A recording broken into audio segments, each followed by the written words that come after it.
Muito bem, hoje eu quero falar sobre o Deus da provisão que cuida do seu povo, né? Então nós estamos falando sobre o Deus que provê, o Deus da provisão, e hoje vamos falar o Deus que cuida do seu povo. Eu quero ler apenas um versículo com vocês, em Êxodo capítulo 14, verso 22. Êxodo capítulo 14, verso 22, que diz assim: E os israelitas passaram pelo mar em terra seca, com muralhas de água nos dois lados. Então nós entendemos que é importante que a igreja saiba que até nós alcançarmos as promessas de Deus. Quantos têm promessas de Deus na vida? Eu tenho promessas de Deus na minha vida. Eu creio que todos nós temos. Mas até nós alcançarmos essas promessas, podemos passar por algumas adversidades. E foi o que aconteceu com o povo de Israel. Havia uma promessa de Deus, deles saírem da escravidão do Egito para a terra da promessa, a terra prometida. Mas eles tinham um percurso, eles tinham um trajeto. E podemos dizer que havia um processo a acontecer. Então eu quero que você saiba disso. As promessas de Deus não falham, mas até você se apropriar delas, há um processo. Então é importante você saber que talvez você passe por alguma adversidade. Mas eu quero que você sinta a confiança no Deus da promessa. Você pode confiar, porque Ele é fiel. Amém? E aí você vai então agir pela fé. Você vai continuar marchando rumo às suas bênçãos, às suas vitórias. E como primeiro tópico eu quero dizer para você o seguinte: Deus cuida do seu povo em momentos de perseguição. Eu não sei se você está passando por alguma perseguição. Às vezes nós passamos perseguição religiosa, né? Às vezes somos perseguidos. Eu já fui muito perseguido por ser crente. Já fui perseguido por ser pastor. Já tive tratamento diferenciado por ser pastor, mas não um bom tratamento, um mau tratamento. Em momentos que eu vivi, em lugares que eu frequentei, ou enfim, coisas que eu tinha que fazer, só falar que era pastor, pronto, você via que o semblante mudava.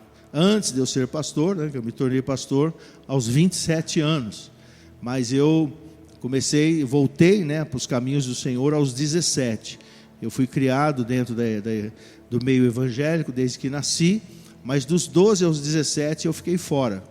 E aos 17 anos eu retornei para a igreja e já perdi amizades, pessoas não queriam mais andar comigo, eu também não queria andar nos lugares que eles queriam, né? E não é questão que eu não podia, eu também não podia, né? Porque a igreja não permitia, mas não é só porque a igreja não permitia, eu não queria mais. Aqueles lugares não me traziam mais nenhuma satisfação, né? Porque eu entreguei minha vida ao Senhor. Então fui perseguido na escola, fui perseguido no trabalho, na vizinhança, já teve vizinhos que não gostavam da gente, enfim. Eu fico preocupado quando um crente não passa nenhum tipo de perseguição. É sinal que você está com muita amizade para o meu gosto, ou para o gosto de Deus com o mundo. Tem pessoas que nos respeitam, nos consideram, mas não são todos não. O próprio Jesus falou: e por minha causa sereis odiados de todos. Então o próprio Jesus disse isso. Então às vezes acontece, mas não é só por religião. Às vezes você tem uma opinião diferente em assuntos diversos da vida, da família, e tem pessoa que não gosta de você e passa a te perseguir. Então eu quero que você entenda, às vezes nós passamos por perseguição. E veja bem, quando o povo sai do Egito, eles saem do Egito por causa das pragas que o Senhor enviou, as 10 pragas, e Faraó resistiu até onde deu, mas chegou um momento que ele falou: não dá mais, vai com esse povo embora, né? Ele deu a ordem, a permissão, para que aqueles escravos, aqueles milhões de escravos que eles tinham, os israelitas eram escravos deles, ele permitiu que eles fossem embora. E sai aquele povo. E junto com o povo saíram alguns que não eram escravos e tinham liberdade de ir e vir para onde queriam, e alguns foram junto com o povo de Israel. Mas quando o povo já estava a uma certa altura, a uma certa distância, ele mudou de ideia. Então, às vezes, queridos, nós passamos por adversidades porque as pessoas mudam de ideia. Às vezes está tudo bem, está tudo certo, foi combinado, foi tratado, mas de repente as pessoas mudam de ideia. E às vezes elas mudam de ideia por influências humanas. Porque houve um grupo de líderes ali no Egito que chegaram para Faraó e disseram: tu não percebes que o Egito está destruído? Que era uma praga atrás da outra. Quando eles se livravam de uma, daqui a pouco veio a segunda, daqui a pouco a terceira, até a 10ª. E alguns líderes chegaram para Faraó e disseram: não percebes, majestade, que o Egito está destruído? Então uma parte queria que eles fossem embora. Se a questão é esse povo ir embora, libera-os, deixa eles ir embora. Mas sabe como é que é, né? Qualquer assunto que você levantar, seja política, seja futebol, seja coisas da vida, se tiver 10 pessoas, dificilmente as 10 vão concordar. Tem sempre aquele que pensa diferente, que acha que tem que ser diferente. Então, se um grupo queria que mandasse eles embora, outro grupo não gostou. E não podemos esquecer um detalhe muito importante, que foi a morte dos primogênitos, que foi a 10ª praga. Enquanto mexeu com boi, enquanto mexeu com plantação, foi uma coisa, mas observe a gravidade. Em toda a casa egípcia, naquela noite, teve um morto. Porque todos tinham um primogênito. Então, em toda a casa havia um cadáver. Um filho morreu. E antes que alguém fale: nossa, que isso? Não esqueça que anos antes, os egípcios tinham dado a ordem de matar todos os meninos israelitas. Então, às vezes as pessoas ficam: a vida é assim. Tem gente que fala, né? Aqui se faz, aqui se paga. E se não pagar aqui, vai pagar depois. Sabe? Então eles estavam pagando um preço muito alto pelo que eles fizeram. Então alguns não ficaram conformados com isso. Por causa desse povo, meu filho morreu. Você já viu como é que é quando mexe com o filho, né? E eram todos. Então alguns, até por causa da morte do filho, deixem eles embora antes que morram os outros. Mas tem aqueles que ficaram inconformados. Então eles chegaram e disseram: não, esse povo não pode ir embora não. Mudou a situação. E vai então o Faraó com seu exército atrás do povo de Israel. Pessoas mudam por causa de circunstâncias. Às vezes você combina uma coisa com uma pessoa e está tudo certo, mas de repente alguma circunstância muda e ela muda também. Porque muitas pessoas, a grande maioria das pessoas, não são honestas, não são íntegras, não tem caráter. A maioria, infelizmente. Poucas pessoas. Você sabe o que é uma pessoa íntegra? É uma pessoa que ela não muda. Se ela prometeu para você, circunstâncias acontecem que dariam motivo para ela não cumprir a palavra com você, mas ela é íntegra. Então ela vai manter a palavra, mesmo com o prejuízo. Mas quantos fazem isso? Quantos realmente fazem isso? Então, às vezes, quem sabe você está sofrendo porque alguém mudou, porque alguma circunstância mudou, não é? Vamos supor, a pessoa tem um dinheiro para receber e falou: eu te pago até tal dia. E você fica naquela expectativa, ele não recebe. Mas ele te deve. Ele te deve, você não tem nada a ver que ele não recebeu o dinheiro dele. Sabe? O certo é o que? Ele dá os pulos dele, emprestar de alguém, depois que ele receber, ele vai lá e paga essa pessoa. Não é assim que deveria ser? Mas quantos fazem isso? Então, às vezes, quem sabe você está sofrendo, está às vezes sendo perseguido, porque mudou as circunstâncias. E um outro fator que faz as pessoas mudarem é a questão espiritual. Nesse caso de Israel, não eram apenas aquelas pessoas que estavam indignadas, bravas, raivosas, porque os filhos tinham morrido. Veja bem, talvez, não sei se todos vão conseguir compreender, mas eu vou procurar explicar mais simples que eu puder. Sabe por quê Israel sempre foi perseguido no passado? Hitler matou mais de 6 milhões de judeus. E o que aconteceu nessa época, aconteceu muito no passado. Sabe por quê? Mas no que diz respeito ao Antigo Testamento, antes de Jesus, porque se Israel fosse destruído, Jesus não nasceria, porque a promessa era que o Salvador do mundo viria através desse povo. Então, se ele destruísse o povo de Israel, destruía o meio de salvação estabelecido por Deus. Consegue entender isso? Então, às vezes, há algo a mais do que o natural, do que o circunstancial, do que o humano. Então, Israel vai ali agora sendo perseguida para ser destruído, porque havia por trás algo maligno. Algo maligno. Então, às vezes também na nossa vida, nós sofremos perseguição, já não é mais só por causa de pessoas, já não é mais só por causa de circunstâncias, há atuações malignas. Eu disse isso alguns dias atrás, e eu acho importante quando a igreja entende a mensagem.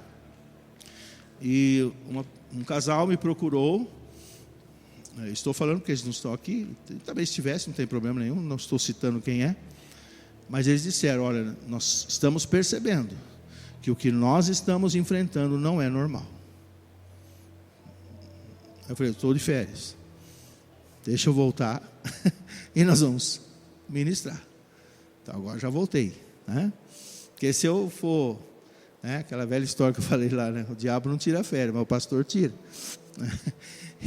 Então eu tenho que esperar, mas porque não é nada assim também, não vai morrer da noite para o dia não. Mas eles perceberam, falaram: não é normal o que está acontecendo. Então você tem que ter essa percepção, que às vezes você olha, essa enfermidade, será que é normal mesmo? Porque tem enfermidades que são normais, mas tem enfermidade que parece, faz exame e não dá nada, toma remédio e não resolve, para o outro resolveu, para você não resolve, porque às vezes existem espíritos de enfermidade, já não é só uma enfermidade física. Você percebe? Então, às vezes aquele problema financeiro que persiste, você nunca resolve sua situação financeira, está sempre devendo. Estar devendo é uma coisa, viver devendo é outra. Estar doente é uma coisa, viver doente é outra. Porque estar fala de um momento, que vai passar. Agora, viver fala de um estilo de vida. E uma das promessas de Jesus para nós é: eu vim para que vocês tenham vida, e tenham vida aplauda ao Senhor e glorifique o seu nome. Vida em abundância.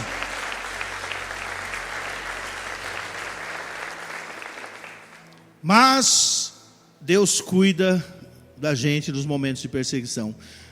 Deus cuida do seu povo nos momentos de aflição.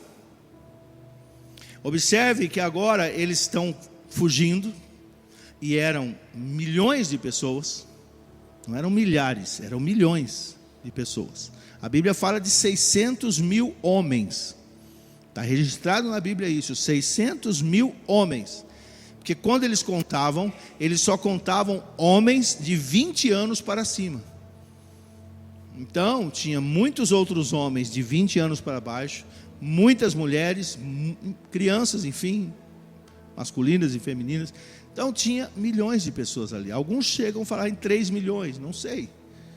Mas beirando aí uns 2 milhões no mínimo tinha sim. Se tinha 600 mil de 20 anos para cima, tinha sem dúvida no mínimo 2 milhões de pessoas. Então veja, com carga, com animais carregando carga, criança, eles iam bem devagar. Não havia estradas asfaltadas naquela época. Então imagine, eles estavam devagar. Agora vem um exército atrás com cavalos, com bigas, carros com roda naquela época, chamada de biga, que o Egito tinha muito. Então eles vêm contra eles. Lógico que eles seriam alcançados. Só que logo que eles estão ali, quem sabe alguém falou: olha, está levantando poeira lá atrás. E eles estão ali correndo não, andando, mas de repente, olha, vamos apertar o passo. De repente eles chegam de frente para o Mar Vermelho. Eu tive a oportunidade de conhecer o Mar Vermelho, e ele chama Mar Vermelho. Alguns falam que o termo está traduzido errado, que seria Mar de Juncos. Existem muitos juncos ali, mas ele é Mar Vermelho mesmo. E na verdade foi em 2018, nós fomos em 2015, mas 2015 não passamos por ali. Em 2018, quando eu voltei, o rapaz falou: hoje eu vou mostrar para você por que chama Mar Vermelho, para vocês, né, para o grupo. Então nós fomos numa parte um pouco mais alta, e de lá a gente via então o mar. É por causa dos corais. Os corais que tem ali embaixo, os corais têm várias cores. Tem coral azul, tem coral verde, né? E ali tem muitos corais vermelhos. Então, conforme o reflexo do sol bate, quando você olha por cima, ele parece realmente avermelhado. E é mais ou menos ali por onde a gente passou que eles passaram, eles estiveram. Então agora observe, e realmente montanhas dos dois lados. Quando eu via isso nas mensagens, eu não tinha noção. Aí quando eu fui lá, ainda teve um pastor que estava com a gente, ele estudou lá durante 30 dias. Ele falou: eu estudei muito essa área aqui. Ele falou: olha lá para lá. Eu olhei assim, realmente, montanhas, não tinha como. É aqui, sabe aquele espaço, como se fosse um corredor. Então eles chegam ali e dão de frente com o mar. E agora? É óbvio que é uma parte estreita do mar, não é o mar todo com a sua largura, mas é uma parte estreita do mar. E eles estão ali. Então tem horas, queridos, que a gente passa por aflições. Mesmo que você está rumo à promessa de Deus, há coisas prometidas por Deus para você, na sua área familiar, na sua área profissional, na sua área ministerial, mas de vez em quando você vai se deparar com obstáculos. E foi o que aconteceu. E é normal, queridos, a gente tem que entender. Eles ficaram aflitos e começaram a clamar: Moisés, e agora? E Moisés vai até Deus. Falei: Senhor. E é interessante que o texto diz que o Senhor disse para Moisés: por que vocês pararam? Diga ao povo que marche. Como marchar? Como seguir em frente se o mar está ali? Quem sabe você está nessa situação. Essa palavra está vindo, eu tenho que caminhar, eu tenho que prosseguir, eu tenho que avançar. Mas o problema está aí na minha frente. A enfermidade, o problema financeiro, o problema de relacionamento, o problema está aí. Mas a palavra de hoje é: o Deus da provisão cuida do seu povo. Você crê nisso? Então aplauda ao Senhor e glorifique o seu nome. Glória a Deus. Com relação à aflição, o que Jesus diz? No mundo tereis. Então, meu irmão, minha irmã, é normal, nós vamos ter aflições. Mas ele disse: mas tem de bom, porque ele venceu. Ele venceu o mundo. E se nós estamos com ele, nós vamos vencer com ele também. Sabe, queridos, a grande dificuldade de ser crente, olha o nome, crente. Crente é aquele que crê. Crente é aquele que crê. Tem gente que fala assim: todo mundo é crente. O católico também é crente, o espírita é crente. Sim. Se você for olhar aí na questão gramatical, sim. Todo mundo que crê em alguma coisa é um crente. Mas nós estamos falando de crer em Deus, sem intermediários. É você e Deus. Porque Deus não precisa de ajudantes. Amém? Deus não precisa de ajudantes. Agora, sabe por que é difícil ser crente no sentido que nós falamos sempre, ou ser evangélico, porque nós cremos no Evangelho, enfim, cristão, porque somos seguidores de Cristo? Sabe por quê? Porque nós somos naturais, vivendo o sobrenatural, chamados por Deus para viver o sobrenatural. A partir do momento, querido, que você ingressa na igreja, que você ingressa nos caminhos de Deus, Você está sendo chamado para viver o sobrenatural. Você não vai mais viver só o natural. E às vezes a gente demora para entender isso.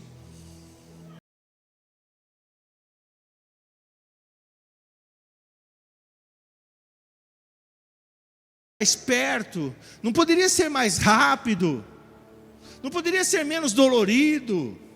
Sim, poderia, mas tudo isso é natural. Mas o Senhor está chamando para viver o sobrenatural com Ele, porque Ele é sobrenatural. Senão nós vamos diminuir muito esse Jeová Jireh, esse Deus que provê. Então tem horas que não é o mais rápido, não é o mais fácil, não é o mais perto, não é o menos dolorido. Você vai viver um pouco além disso, mas depois você vai ter muito testemunho para contar, para a sua família, para os seus colegas de trabalho, para os seus vizinhos, porque o seu Deus é um Deus diferenciado. Amém? Aplauda a Ele por isso e glorifique o seu nome por isso.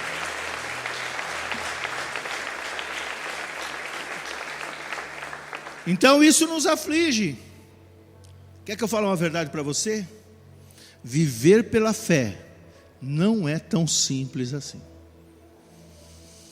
Às vezes a gente quer simplificar e tal, a gente fala de fé. Eu tenho, olha, no meu caso é um iceberg. Eu ia falar que eu tenho um gelinho na barriga de falar de fé, mas na verdade é um iceberg. Mas eu temo e tremo quando fala de fé. Porque é desafiador, gente. É desafiador. Não é fácil, não. Entendeu? Mas a gente tem que buscar de Deus essa fé. Quando o apóstolo diz lá, tendes fé em Deus, no original é, tendes a fé de Deus. Ou seja, busca em Deus essa fé. Senhor, me ajuda. Aquele homem, né, que tinha um menino... o filho que estava endemoniado, e os discípulos de Jesus não conseguiram expulsar, e quando Jesus chega ele fala, olha, os teus discípulos não conseguiram expulsar, e ele diz então, se tu podes, faz alguma coisa, e Jesus diz para ele, se tu podes crer, tudo é possível ao que crê. Ele diz, eu creio, Senhor, mas, alguém diz que o mais elimina o que vem antes.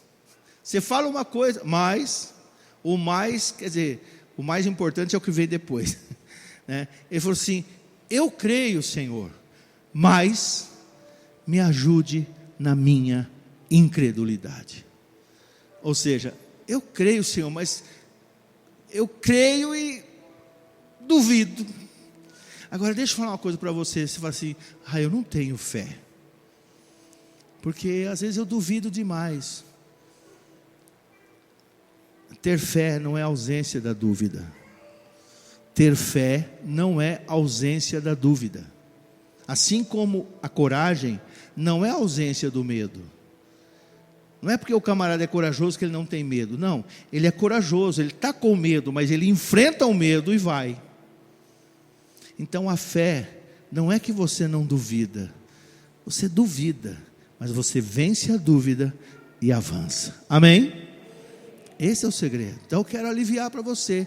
Você tem fé sim, mesmo que às vezes você oscila um pouco, mas esse homem me ensina, Senhor, me ajuda na minha incredulidade. Se a minha fé não está sendo suficiente, me ajude a vencer esses momentos em que eu oscilo, e o Senhor vai te ajudar. Então viver pela fé não é tão simples não, e isso nos aflige. Eles estavam agora diante do mar, mas o Deus que cuida do seu povo também cuida nos momentos de ação. Ele cuida nos momentos de perseguição, Ele cuida dos momentos de aflição, mas chegou a hora de agir. Por quê? Alguns pensam, erroneamente, que Moisés tocou na água e ela... E é isso que nós gostamos, essa geração de hoje é a geração fast food, é a geração zap, eu me lembro quando eu tinha que levantar do sofá para mudar o canal. Vocês, a grande maioria aqui, tirando os irmãos cabelo branco ou sem cabelo, não sabe o que eu estou dizendo. Quantos pegaram essa época da televisão que não tinha controle remoto? Levanta a mão. Nossa, tem bastante, um monte de velho nessa igreja. Eu não sabia que tinha tanto velho assim. Essa geração de hoje não sabe o que é isso. Você está ali, aí meu pai falava assim, Joé, ele me chamava de Joé. Joé, muda o canal. Aí eu tinha que levantar, tinha o seletor, né? E quando o seletor quebrava, saía na mão da gente. Aí você tinha que pegar com o dedo e ficar virando. E quando tinha que ficar com a mão atrás, porque a televisão começava a ter contraste. Ela começava... Você volta a risada. Que era assim mesmo. Lembra do bombril que tinha que pôr? Tinha que pôr um bombril, não sei porquê, deve ser alguma coisa magnética. Põe um bombril na ponta da antena, né? Tinha aquelas duas anteninhas, aí ele punha bombril. A gente chegava na casa das pessoas, tinha uns que exageravam, punha cada rolo de bombril. Você chegava na casa, estava aquele negócio na frente lá, né? Mas a geração de hoje não sabe o que é isso, é tudo apertar. Os coitados gastam com comercial milhões, mas na hora do comercial o pessoal muda de canal.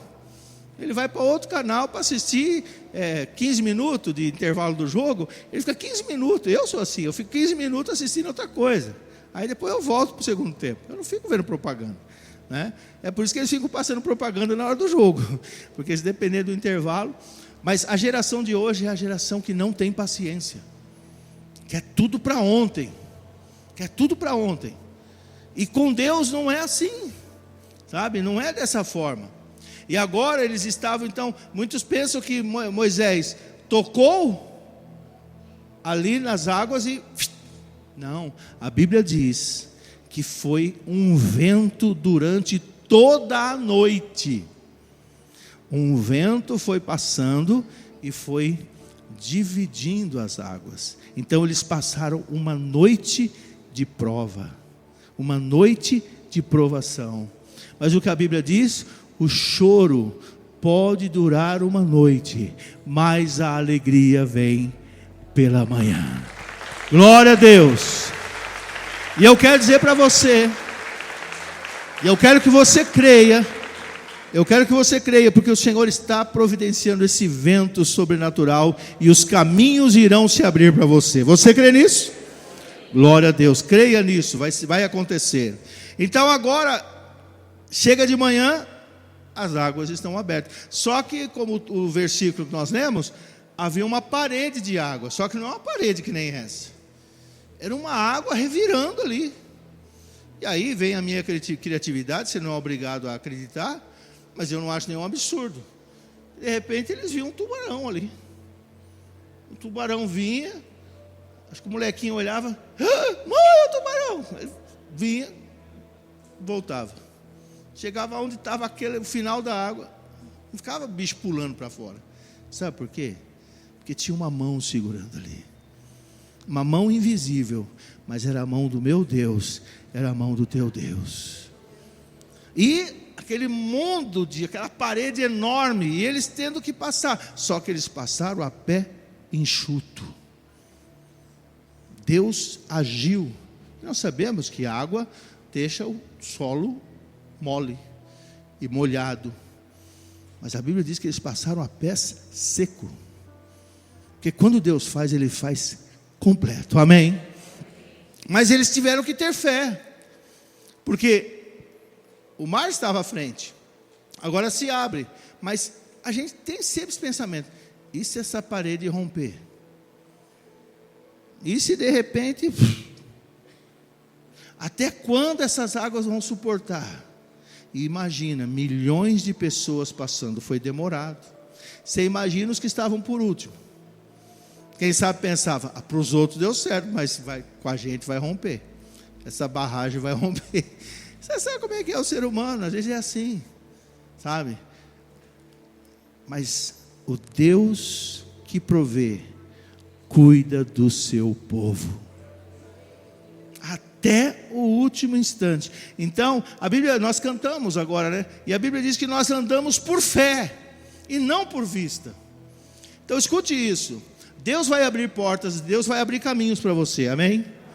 Mas nessa abertura você vai ter que continuar andando por fé, porque você vai correr riscos, situações que vão te deixar meio assim. Mas lembra dessa palavra: o Deus que cuida, Ele cuida até o fim. Sabe uma outra coisa que eu aprendo com esse texto? As aflições mudam. A primeira aflição era do obstáculo, o mar à frente. Agora era mar adentro. Agora eles tinham que entrar.